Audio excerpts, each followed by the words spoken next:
Early on a misty April morning, Emily Watkins pushed open the creaky bandroom door and found herself enveloped by the savory smell of old woodwinds, brass polish, and the faint linger of last week's pizza party. For a moment, she paused by the threshold, turning her gaze around as if to memorize every detail. The tilted music stands, the mismatched chairs, the strings of overhead lights that gave the place the cozy warmth of a family living room rather than a sterile practice space. She had spent countless hours here over the years, squeezing in extra rehearsals after school, forging friendships in whispered hallway conversations, and learning not just about music, but about life itself from the man she and all the other students lovingly called Fletch. Mr. Fletcher was nearing the end of his career. He had begun teaching at Redwood High when digital music was still a novelty in concerts, when a well-tuned clarinet solo could hush an entire auditorium. Now he was preparing to retire. The news had traveled through the band like a sharp note out of place, disruptive, unexpected, and tinged with a sad finality that none of them wanted. Emily noticed that ever since the announcement of his impending retirement, Mr. Fletcher looked a little more gray at the temples and carried himself more gingerly. But he still greeted each student with a trademark grin, extolling jokes about how clarinets were the stepping stones to grandeur and how tubas were the anchor that kept the ensemble moored. On that particular morning, though, his jovial spirit seemed dimmed. Emily watched him up at the front of the band room, resting a protective hand on the baton he'd used for decades. He often made self-deprecating remarks about his old bones or how technology confounded him, but lately his humor felt like an echo choir, distant, weighted by regret. He leaned over a stack of sheet music, eyes distant, and Emily caught a shadow of sadness pass over his face. She wanted to walk up and comment, or just say good morning like always, but she sensed he needed a moment alone. That was when James Cole, a tall trombone player with a pencil tucked behind his ear, sidled up to Emily. "Have you heard?" he whispered. "He's been cleaning out his office. It's practically empty." James cast a discreet glance toward their teacher, who was still preoccupied with the sheet music. "I think it's hitting him really hard that this is the end." Emily nodded. "I can't imagine this place without him," she said quietly. "He's done so much for us, for me." They parted ways when the bell rang, and the other members of the band filed in, flooding the room with the usual clamor of instruments tuning and last-minute chatter. Mr. Fletcher cleared his throat to command their attention. A hush settled, and he lifted his baton. "Let's begin with some warm-ups," he said, his mustache curving slightly in an effort at a smile. "Long tones, everyone. Remember, control is key." They played through their routine, the clarinet's gentle breeze of sound, the confident brilliance of the trumpets, and the deep undercurrent of tubas. Despite the daily repetition, the warm-ups always gave Emily a surge of pride.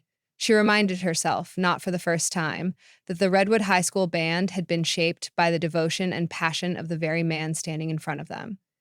At the end of practice, after the band had mostly emptied out, Emily summoned her courage and approached Mr. Fletcher while he was gathering stray sheet music.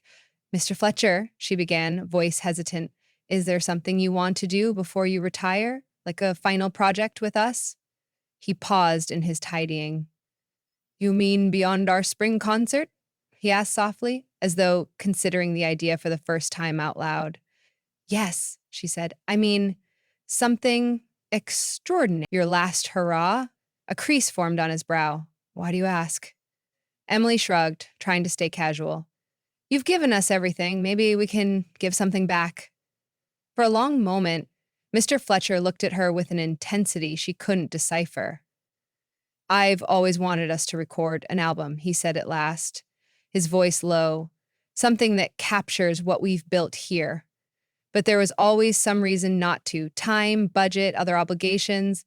And now, well, it might be too late." "It's not too late," Emily blurted, feeling adrenaline rush into her fingers. "It can't be."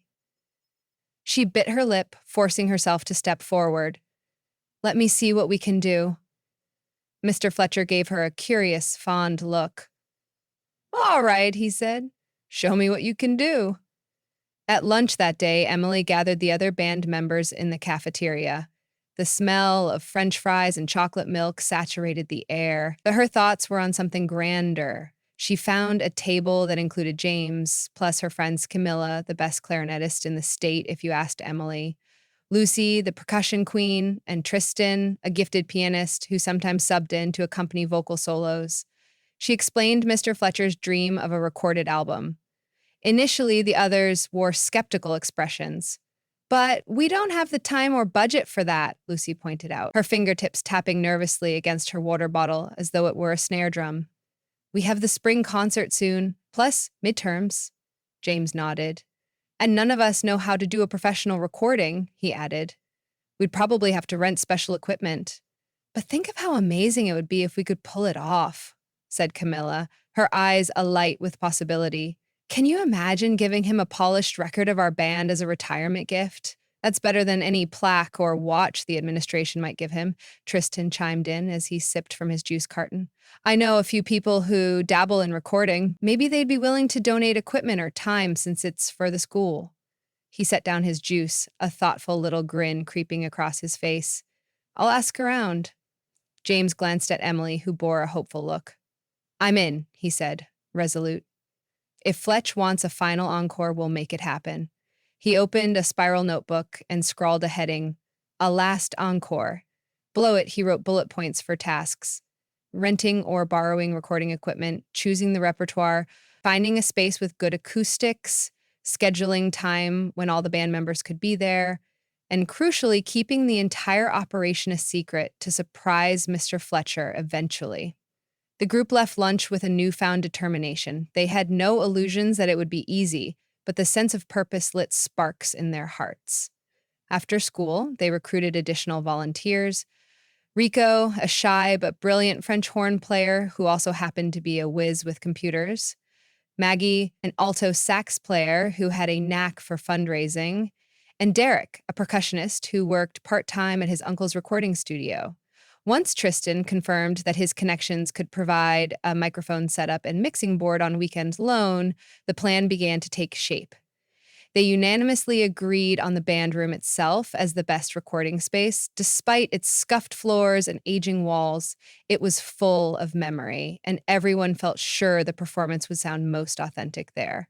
However, they would need to arrange times when they had the entire band available without letting Mr. Fletcher in on it until everything was set. Conveniently, the annual music festival was happening in less than 3 weeks, and Redwood High's band was scheduled to perform at the auditorium during the day.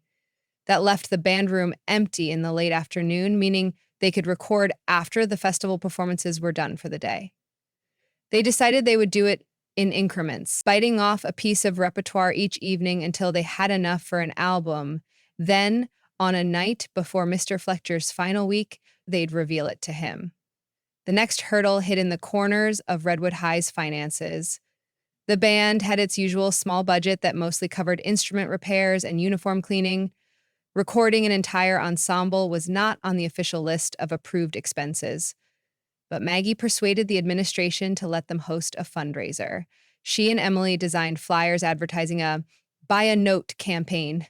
For a small donation, a supporter could inscribe their name on a musical note pinned to a corridor.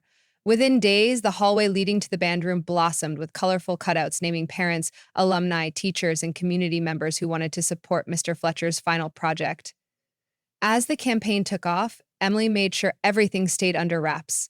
They used code names in text messages and buried their practice schedules in a flurry of typical teenage chatter. A few times, Mr. Fletcher gave them perplexed looks when half the band seemed to vanish after daily rehearsals, but no one let the secret slip. I'll see you tomorrow morning for warm-ups. Rest up, practice, and come in with bright eyes, he said one afternoon, scanning the sea of faces. Then, almost in passing, has anyone seen my baton case? I can't seem to find it. Everyone feigned ignorance because James had borrowed it to measure the baton's length, with the idea of replicating the exact wooden tip in the album cover art. Mr. Fletcher raised a quizzical brow, but didn't press further. That night, the group gathered after hours to record the woodwind section, playing selections from classic marches Mr. Fletcher dearly loved. Each note soared in the hush of the unlit halls, and Though they felt tired after a long day, all of them played with hearts on fire, determined to make each measure perfect. In the second week of the project, something changed in Mr. Fletcher. Despite the secrecy they maintained, the band's synergy became sharper. He started to remark on it during morning rehearsals. "You all sound more unified," he said one Thursday. "The clarinets are blending beautifully with the brass, and the percussion's timing is impeccable, almost as if you're practicing more than I realize." The last words he said with a playful tone, but it triggered an exchange of knowing smiles among the students. One afternoon, Emily lingered after practice to talk privately. She found Mr. Fletcher hunched over a file of old newspaper clippings. She recognized them immediately. Decades of articles praising Redwood High's band, detailing their performances at regional competitions, snapshots of him beaming among row after row of uniformed students. He looked up from the clippings and smiled weakly. "I was just sifting through the old days," he said. "Can't help but get nostalgic as the curtain falls." Emily gently took a seat next to him. "You've built quite a legacy," she murmured. "Generation after generation of kids who love music. It's pretty amazing." His expression softened. But you know, I never recorded a true Hallmark performance, and the idea that I might never capture the magic we have here, it weighs on me." Emily's throat felt thick, and she had to swallow to steady her voice. "We appreciate everything you've done," she said, eyes warm with genuine gratitude.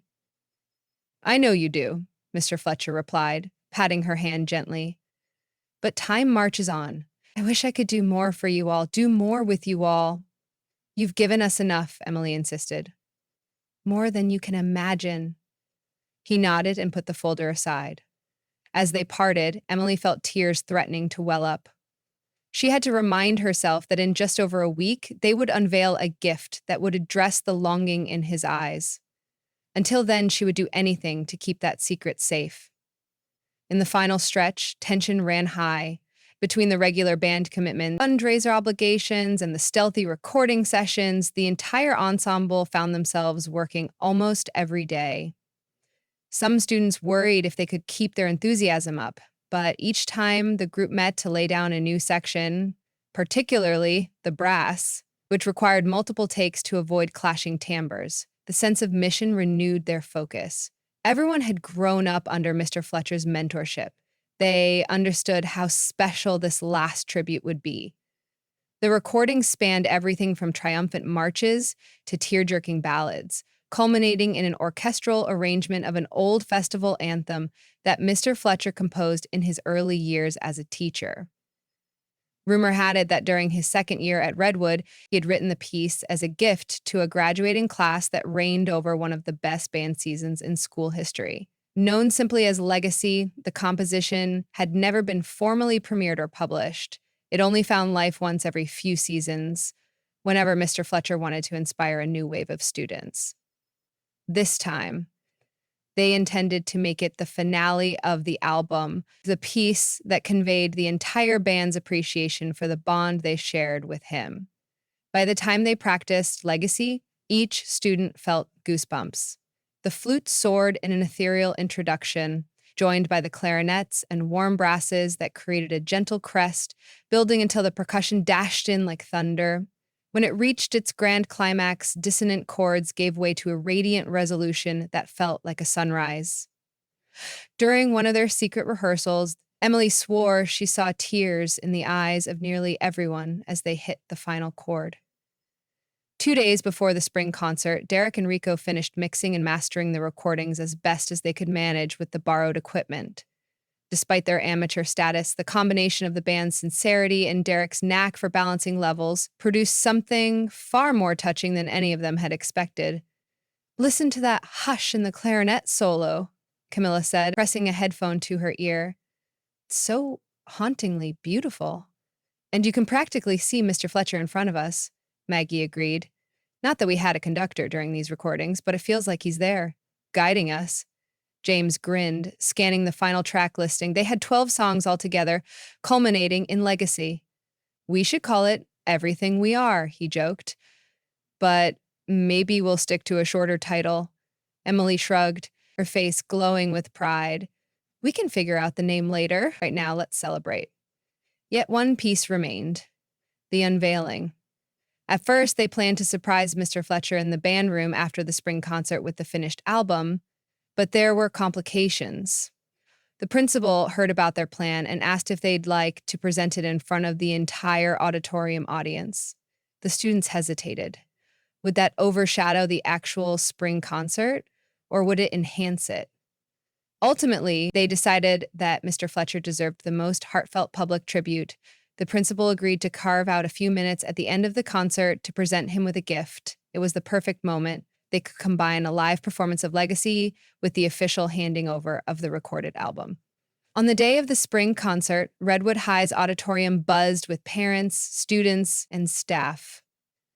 A sense of celebratory excitement hung in the air. The band poured their energy into each piece on the program, playing the greatest hits they'd refined all semester. Emily kept glancing at Mr. Fletcher. There was a renewed light in his eyes each time he directed them. The seniors knew this was the last time they would sit on stage with him. Their hearts clenched with gratitude and longing. Finally, they reached the last listed number on the program. Mr. Fletcher wiped a bead of sweat from his forehead and announced, "Thank you all for being here tonight. This is my last year, as many of you know, and I want to say how proud I am of this ensemble. You are my family, and I will forever cherish you." As applause swelled, he raised his baton to guide the finishing chord progression of the final scheduled piece. When the note faded, but before the applause could really settle, Principal Garcia stepped onto the stage, microphone in hand. "Please stay for one more moment," she said, "as we have a special presentation." Mr. Fletcher, looking puzzled, lowered his baton. The audience hushed in anticipation. Emily and James exchanged a knowing glance as they stood from their spots. Lucy and Tristan followed, and soon the entire band was on their feet, the hush in the auditorium so complete it felt like a collective held breath. Emily spoke first, her voice trembling slightly from adrenaline, nerves, and sheer excitement. "Mr. Fletcher, every student up here has been touched by your guidance, your wisdom, and your love for music. For your last year with us, we wanted to do something special." James continued, offering him a small box bound in a decorative ribbon. "Over the past few weeks, secretly, we recorded an album of our best performances. We wanted to make sure that your legacy and the music we created under your baton would be captured forever."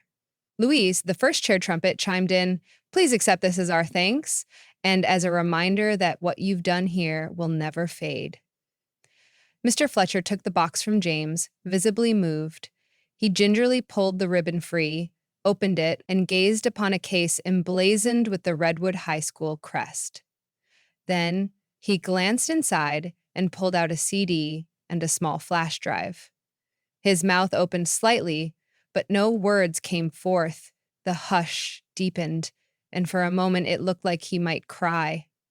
When finally he spoke, his voice trembled with raw emotion. "You did all this without me knowing?" The band members nodded, and a ripple of laughter spread across the stage at the wonder in his voice. Camilla stepped forward with her clarinet at the ready. "There's one more surprise," she said, looking at Mr. Fletcher. "We're going to play Legacy. Not just for the crowd, but for you. Because you wrote this piece, and it's the core of everything you've taught us." Mr. Fletcher blinked, tears glistening along his lashes. He placed the box on a stool at the corner of the stage, turned toward the ensemble, baton in hand. The overhead lights glowed softly, and in that quiet, measured moment before the first note, he nodded once, cleared his throat, and raised his baton. What followed was magical. The flutes ushered in a gentle melody that ushered forth like dawn, and the clarinets layered in subtle harmonies. The brass and low reeds wove through the chord progressions as if painting the movement of day from early sunrise to the vibrant midday glow. When the climax came, the entire band gave it everything, every hope, every longing, every ounce of love they felt for this man poured into the music. Listeners were transported, lulled, then uplifted as the final chord blossomed and resonated in the auditorium. When it was over, The sound of applause rolled across the stage in a thunderous wave, but the band stood still, tears shining in their eyes, focusing on Mr. Fletcher. He turned to face them, baton trembling in his hand. For a moment, he pressed his lips together, unable to form words. Finally, he said, barely above a whisper, "Thank you." Emily could see the tears on his cheeks before he wiped them hastily with the back of his hand. He gestured for them to bow. The crowd rose to a standing ovation. Students, parents, teachers, and alumni cheered, whistled, and clapped until hands were sore and voices were hoarse. Later that night, long after the lights in the auditorium dimmed and most of the crowd dispersed, a small group remained. Emily, James, Camilla, Lucy, Tristan, and a few others who had grown close over those secret weeks. They helped pack instruments and stowed chairs, but they kept glancing at Mr. Fletcher, who stood quietly by the side of the stage, examining the album case. The staff had already turned off many of the overhead lights, so the stage was lit primarily by leftover footlights that cast a warm halo around him. Emily took a tentative step in his direction, unsure if he desired solitude. Sensing her presence, he turned and beckoned her closer. She joined him, heart fluttering. "I hope you're happy with this surprise," she said softly. He chuckled through lingering tears. "Happy? I'm overwhelmed. I never imagined this. The result is beyond my wildest dreams." James caught up, setting a bag of sheet music near the footlights. "We just wanted to leave you with something that says you'll never really leave Redwood, not in spirit." Mr. Fletcher turned to him, nodding. "This is more than a recording. It's a testament to what music can do for people, to bring them together, to help them share something wordless yet profound." Camilla and Lucy approached as well, and soon the entire circle reformed around Mr. Fletcher, just as they had around the stands during normal rehearsals. But there was no baton, no lectern of sheet music, just students and a teacher who had taught them not just how to play, but how to listen, how to trust each other's breath and timing. He placed a gentle hand on Emily's shoulder. "Thank you," he said again. "This legacy means the world to me." The day after the concert, word of the album spread through the school.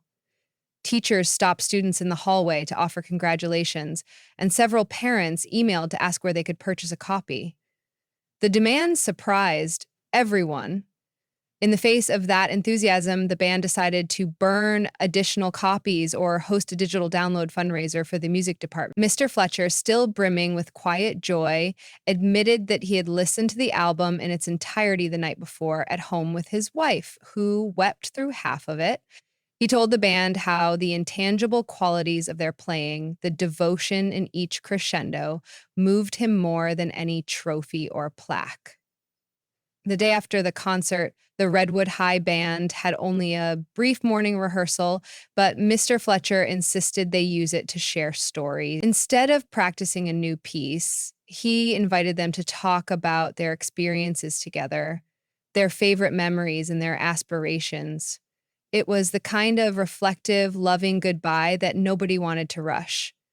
No one knew how many more times they would gather with him in that band room.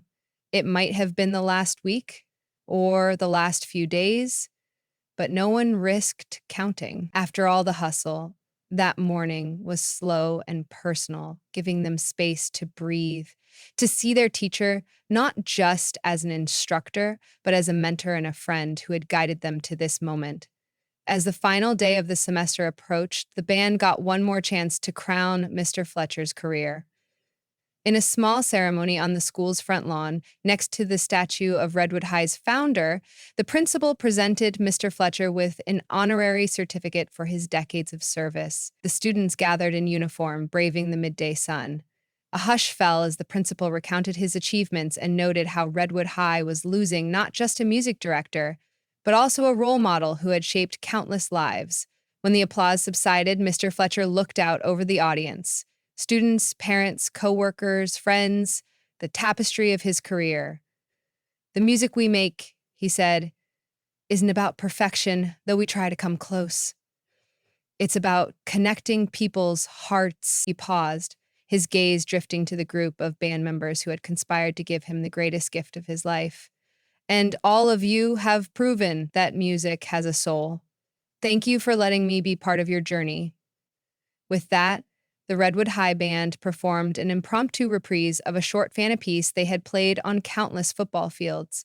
But today, every note felt like a goodbye and a promise. Mr. Fletcher stood at the side, tears in his eyes once more, baton lowered, letting the students play for him rather than the other way around.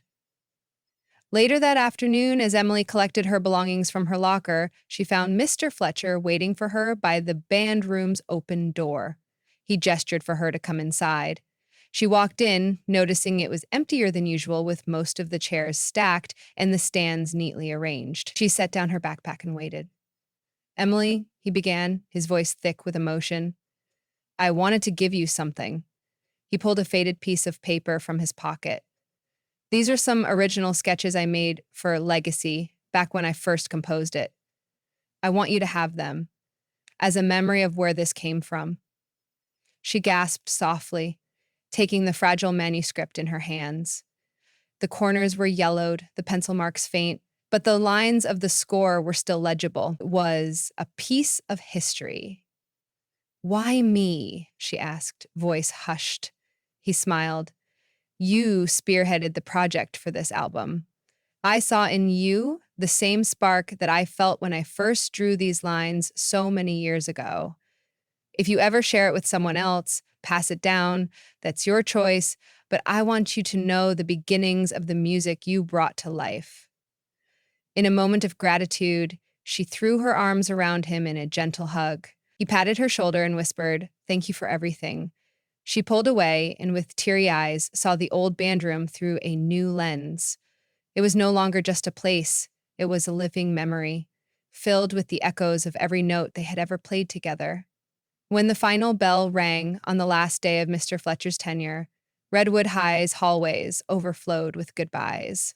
Seniors prepared for graduation, underclassmen talked animatedly about the summer, and staff congratulated Mr. Fletcher with handshakes, heartfelt words, and small tokens of appreciation. But at the heart of it all lay the band's gift, a testament to a legacy that would live on in each digital track, each measure of carefully orchestrated notes. As Emily left the campus, the battered CD case and flash drive had found their way into Mr. Fletcher's briefcase.